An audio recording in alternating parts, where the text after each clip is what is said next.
I'm Ben Silverio. And I'm Ansel Burch. And it's time to party. Today's episode was recorded on October 27th, 2022 in Chicago, Illinois. We are not doctors. We don't give medical advice. Please drink responsibly. It does. That's how we sang it in the episode. You have no idea how many times I had to listen to us sing that song wrong. Hey, Ben. How you been? Ansel Burch, you old so-and-so. Oh, look at you. Look at you. Fancy running into you with some microphones in the place where you live. Hey, Ben, what are we talking about this month? Oh, I don't know. I figured we'd talk about Halloween. Ooh. Or Christmas. That will be or past interesting when people listen to this. Whatever holiday is closest to when American people are Thanksgiving. Boxing Day. Boxing Day. Good holiday. Hanukkah. Diwali Diwali's happening happened. currently, which happening? means when you listen to this, it will have happened. Yes. Back to the Future Day. Back to the Future Day. That happened already. Yeah. Anyhow. Hey, Ben, what are we talking about this month? Well, party people, I'm sure you're all anxiously anticipating Us saying the name of the movie that is on the headline of the podcast. That's you exactly what I listened was just going to say. You're waiting with anticipation for knows? information that you already know. to. Maybe it's just come up automatically in your podcast feed and you haven't looked down yet. And if that's you, cheers. Thanks. Thanks for subscribing and having us on auto. It's real nice of you. But yes, this month we are talking about the recently added to Peacock movie, Meet Cute, starring Kaley Cuoco of Harley Quinn, the animated series That's fame. right. Also that other nerd show that no one likes. The flight attendant? No, The Big Bang Theory. No, I was trying to avoid it. Damn it, I said it. Is it like you Macbeth now? Yeah, Fuck, no. I said that. No. No, we're really Oh screwed. no, we're cursed. Well, we're not shit. we're not on the stage Yeah, that's fair. technically. Will Wheaton preserve us. But Yeah, yeah, she's been having a little renaissance. absolutely, because she doesn't want to get stuck in that role of Penny. Yeah, hey. So she's doing good for everything, her. which is great. Yeah.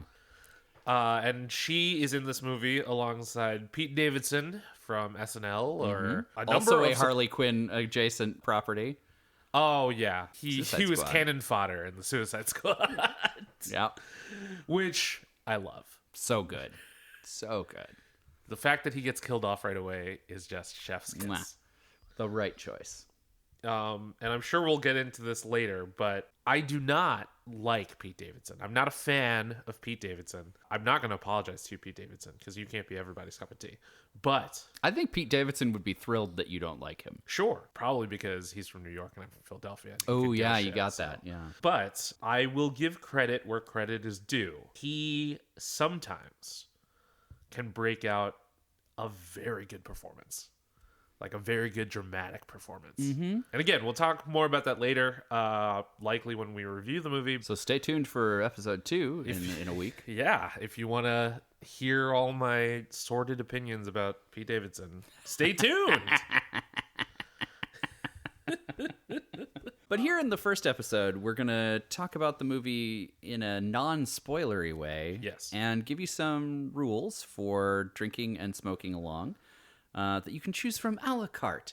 And whatever you want to do when you notice these rules come up is great. If you just want to point at the screen and go, hey, or, take a drink as recommended, that's all cool. Yeah, we're not your supervisors. Absolutely not. Absolutely. I mean, you probably had to subscribe to Peacock just to watch this movie. So Yes. you do you. Exactly. If that for means this that you one. want to drink or smoke copiously in order to get through it, Hey, that's good on cool. you. We're here to help. Yeah. We got you. We got you. Yes, but first, our very good friends at IMDb tell us about this movie. What would you do if you could travel to your loved one's past, heal their trauma, fix their problems, and change them into the perfect partner? That's just a series of questions. That's not really It is a series of synopsis. questions, not a synopsis, which suggests to me that it either wasn't the log line for the movie or The log line for the movie is the reason this made it to the blacklist, as you mentioned earlier in our off-tape discussion. Yes, for those that don't know, the blacklist is a grouping of movies. Well, no. A grouping of screenplays that are the best of the year that were not produced. So movies that have ended up on that started on the blacklist but have made their way into our hearts. Juno, 500 Days of Summer, apparently Scott Pilgrim vs. the World, Edge of Tomorrow, Looper, Abraham Lincoln Vampire Hunter. I'm amazed that one got saved from the blacklist, I'll be honest. I know. Well, it was already an adaptation of a book, so... A not good book. Oh, really? Oh, that book was such a wank. Speaking of wanks, the To-Do List. Never even heard of that. No, this is a very funny movie starring Aubrey Plaza about a girl who's graduating from high school but wants to cross off a number of sexual things off the list because she was too busy in high school trying to like be a good student and everything, and she feels like she missed out on stuff. Okay. It used to be called The Hand Job. I'm pretty sure when I read that script, that's what it was called.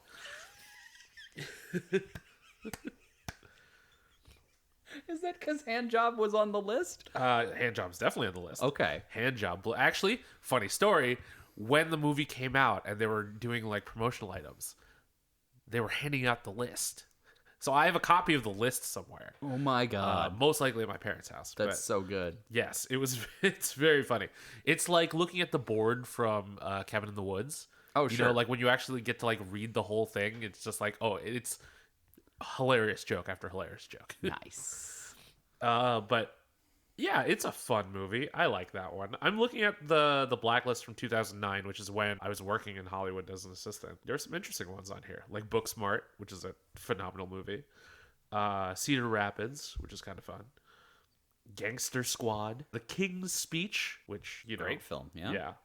The Kings of Summer and The Spectacular Now are both very fun movies with very similar vibes. So getting on the blacklist sounds like it's a pretty good way to get your movie actually made. Yeah, absolutely. A lot of the times, you know, at least half or somewhere close to half of the movies end up getting picked up.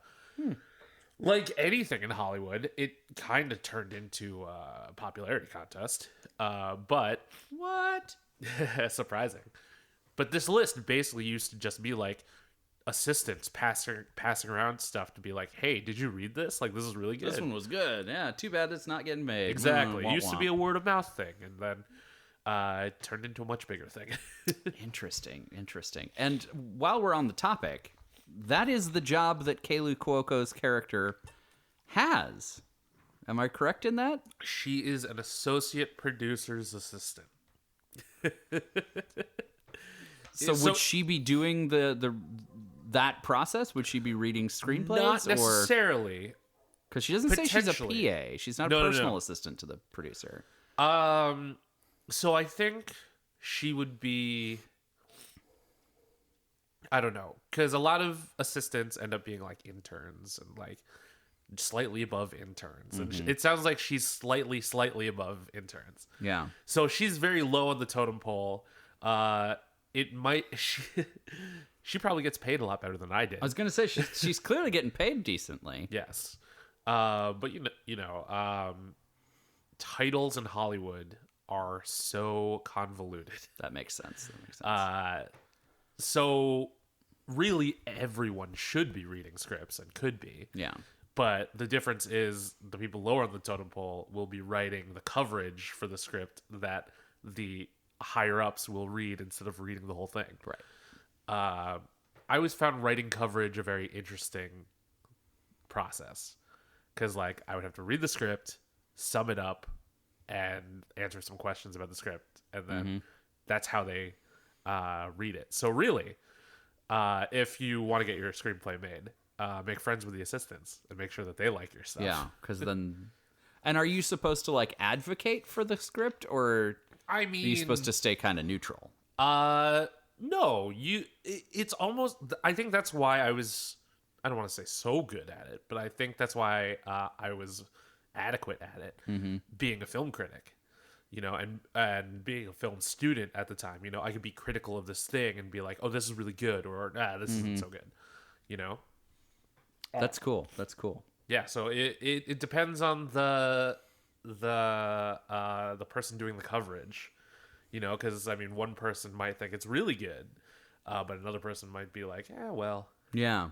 it can go on Peacock. Well, and I guess that's one of the questions I would have about, like, having a movie get put on the blacklist, and then, but more importantly, the sort of turnover of interns, right? Like, if you have interns doing this, you're going to get wildly different results from, you know, semester to semester as these kids churn through. Yeah, but they don't have to pay anybody doing it, so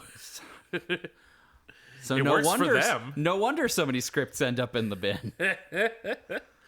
But also, it takes years for this stuff to get made. Like, for instance, some of the titles that I just named from the 2009 blacklist, The Voices, starring Ryan Reynolds, got made in 2014. You know, sure, The Social Network got made the year after, but that's because, like, high-profile stuff got, you know. But something like Booksmart came out in 2019, 10 years later. It took them a while. Yeah. You know, but yeah, the blacklist is a good resource for up and coming talent in Hollywood, and I think that's the most positive thing to come out of it. Yeah, you know, it's always good to cultivate the next generation, right? Like, there are plenty of showrunners who don't take the time to, like, actually teach people in their writer's room. You know. I don't know why Kim's Convenience came to mind, but, like, I'm always thinking of Kim's Convenience because it was such a good show. But the reason why that show ended prematurely, because it was supposed to have one more season to wrap everything up. It ended prematurely because, like, the producers didn't really, like, do anything to cultivate the writer's room and the creative process. Oh, interesting. So if the head writer didn't, you know, want to do anything, nothing happened. Interesting. It was a whole thing. I bet. And I get why the stars are very upset. Oh. You know, but I mean, the fans are upset too. Timbits are very upset that it ended prematurely. But yeah, that's what the Kim's Convenience fans are called. Timbits? Timbits. Or, I'm sorry, it's Kimbits. Kimbits. That makes more sense. Because, you know, Tim Hortons. Yeah, because Tim Hortons, yeah. Timbits, the best product coming out of Tim Hortons. And I thought you were going to say Canada. Well, arguably. What are some of your favorite Canadian exports? Oh, man. I mean, Ryan Reynolds. Of course, top of the list. He made me care about soccer. Which is either a crime or a gift. It's up to you. That show, Welcome to Wrexham, is very good. I've heard. And now I care about this Welsh football team. Obviously, Ted Lasso kind of started the move towards, oh, maybe I should care about soccer. But this Welcome to Wrexham show is very good. Man. For me, it's the only football that I follow is because of John and Hank Green. Oh. Because John Green is a part owner of the Wimbledon team. Oh. Yeah. So does that mean that the Green brothers have to fight Rob McElhenney and Ryan Reynolds? I think that there is likely to be a, like... are they in the same league? They're not in the same league, but I have a feeling there's likely to be some crossover since they're all, you know, people with good senses of humor and football teams at their disposal. If only they were in the same league. Like, how far up are the Greens? I think AFC Wimbledon, I think, is in the 4th tier right now. Okay. And Wrexham's in the 2nd tier, right? Aren't they? I thought Wrexham was doing okay. I mean, I don't know how they're doing currently. I only know what was in the documentary. But, you know, Wrexham's whole story is being underdogs. So I'll give you something that I've learned from everyone I've ever listened to talk about football. Okay. They're all underdogs. Every team ever. Every team ever. All of them are underdogs except for Arsenal and Man U. I was about to say, even Manchester United. Nope. And I bet you there are still Man U people who are like, yeah, well, we're coming up though. We're gonna make it next year. Like, buddy, you know who you're rooting for, right? Manchester United is like the Dallas Cowboys of football, right? I would say they're more like that. Well, okay. I don't know enough about American football to do this well, but I feel like they're more like the Patriots. Oh, okay. In that, like, they win pretty frequently and people are attached to them, but in like in a way that makes you kind of squint. So the Dallas, in my understanding, to my understanding, the Dallas Cowboys are very much like that as well, except it's all in their heads. Yeah. I mean, when you call yourselves America's team, shove it up your ass. Yeah. How about fuck you? Anyway, not important. Anyway, Meet Cute is on Peacock. You can watch it there. We watched it there. I pirated it, so... Oh, excuse me. Yeah. But that's where you should watch it. We got the gentleman pirate over here. Yo ho ho. I'm not paying for Peacock Premium. Wait, you have to have premium to watch it? I thought so. Really? It's not just like up. Oh, I guess they would put it behind the paywall, right? Like, yeah. Because Peacock has a free option.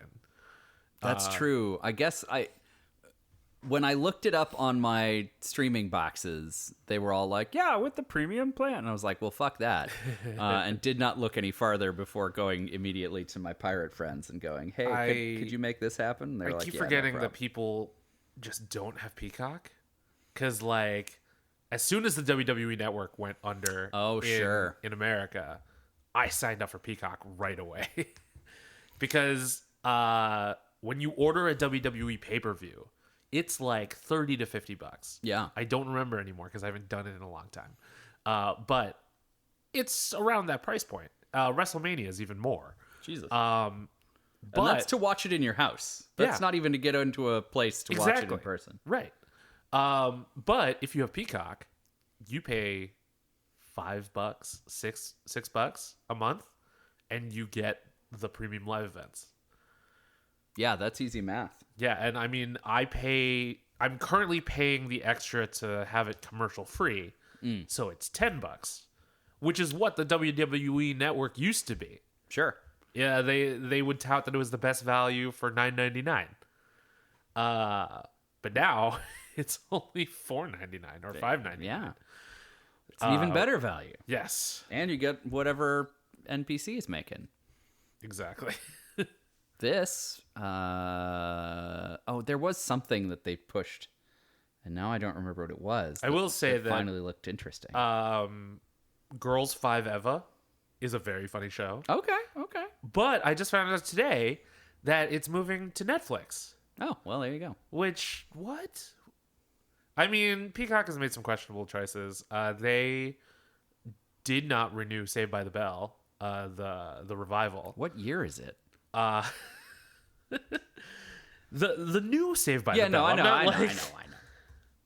But the that show was better than it had any business being. I'm trying to find when they did the reboot. Wasn't that long ago. It wasn't that long ago.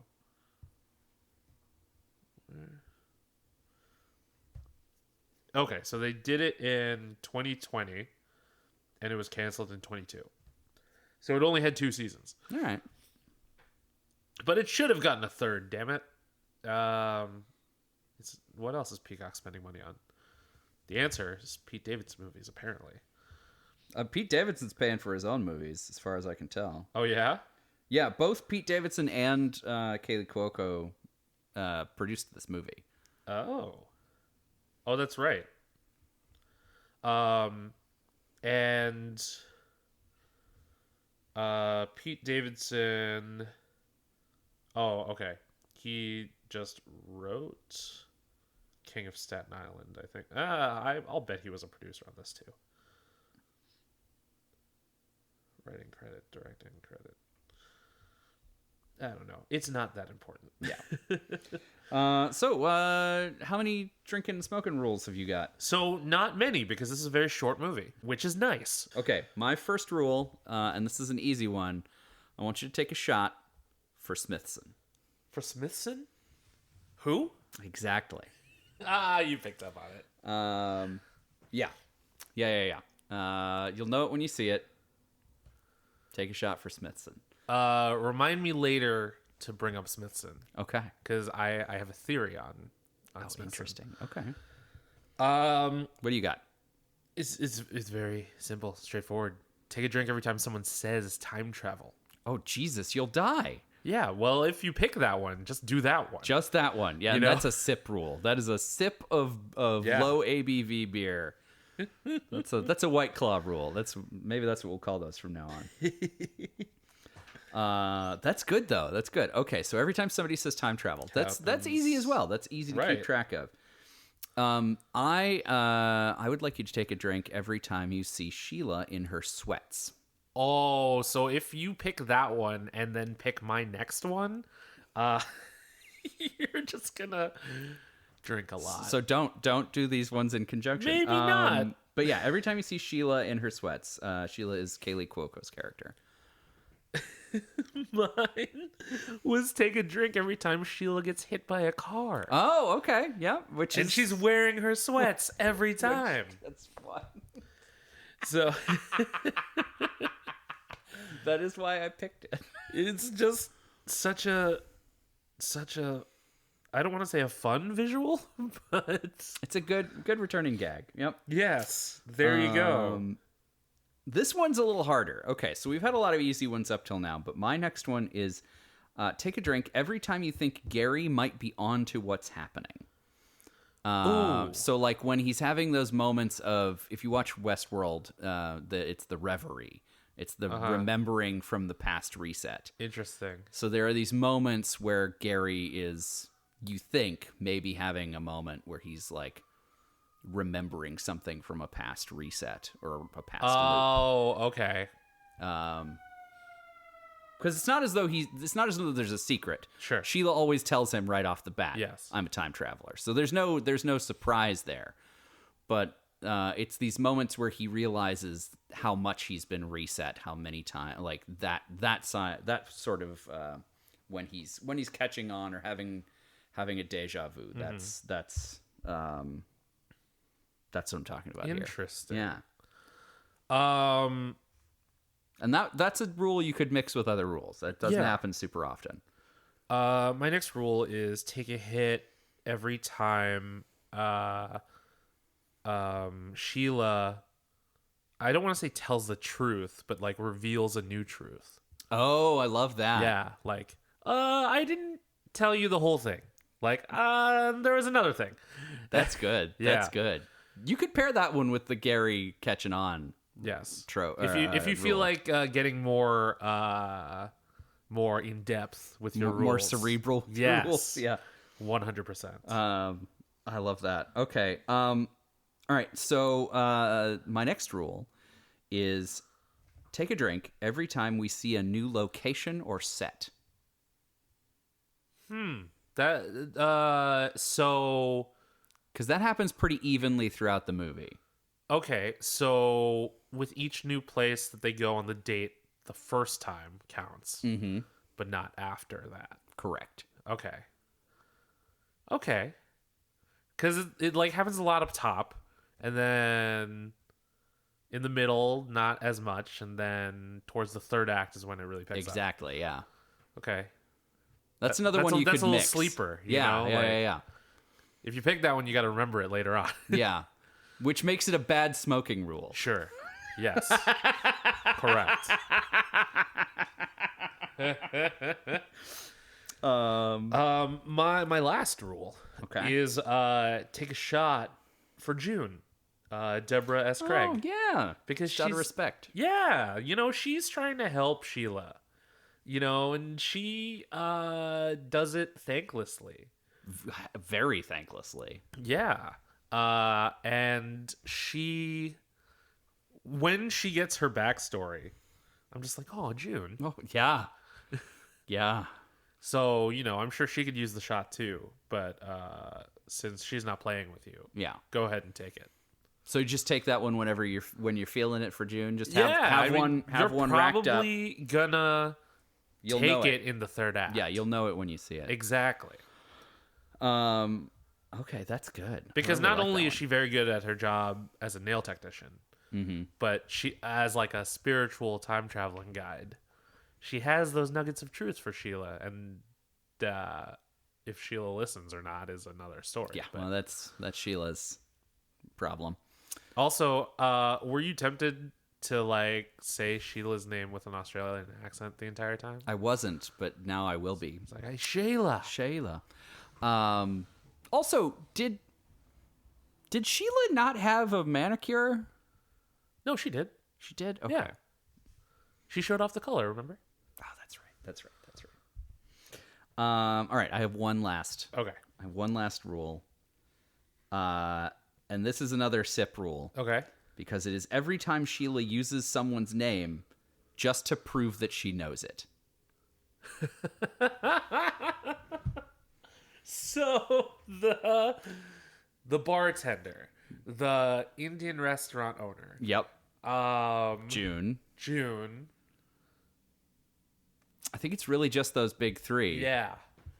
But like she makes a point of calling Amit by his name when they first arrive at a restaurant that hypothetically she's never been to before. Just to throw him off. And then Phil the bartender. She does the same thing. Yeah, Thirsty? Phil. Yeah. She does it less to June because June is in on it. Yes. But yeah. Interesting. There's some good rules. Lots to choose from.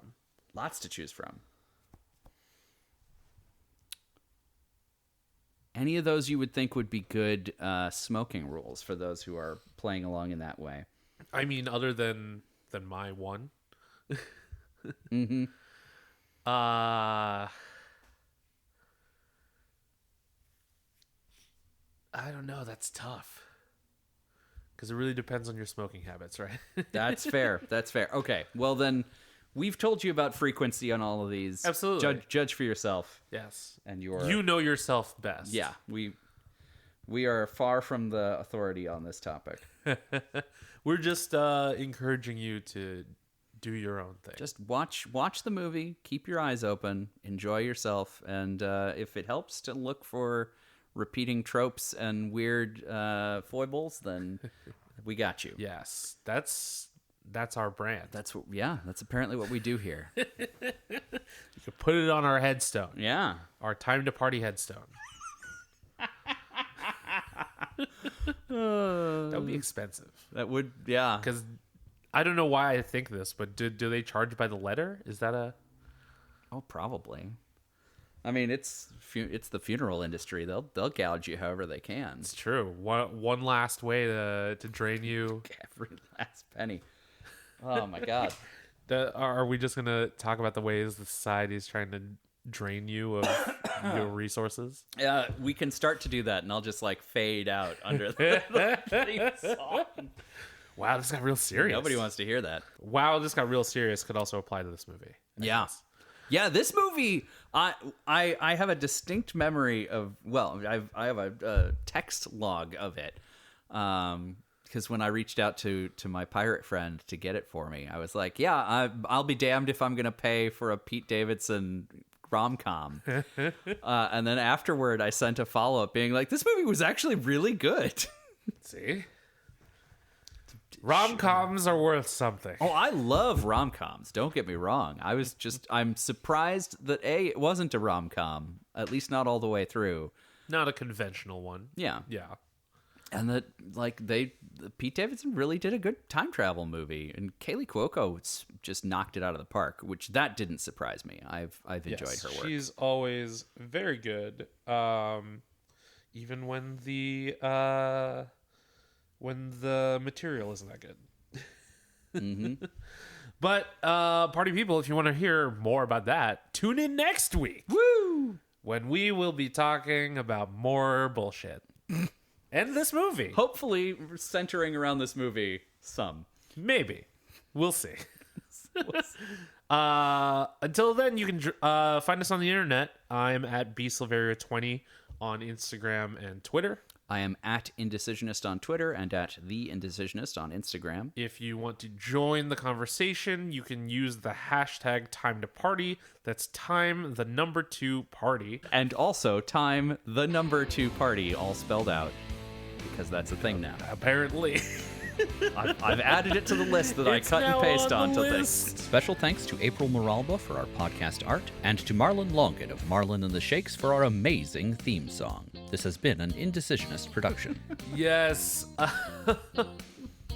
And while you enjoy watching or rewatching Meet Cute, we would generally, the royal we, would like for all of you to be excellent to each other. And party on, dudes.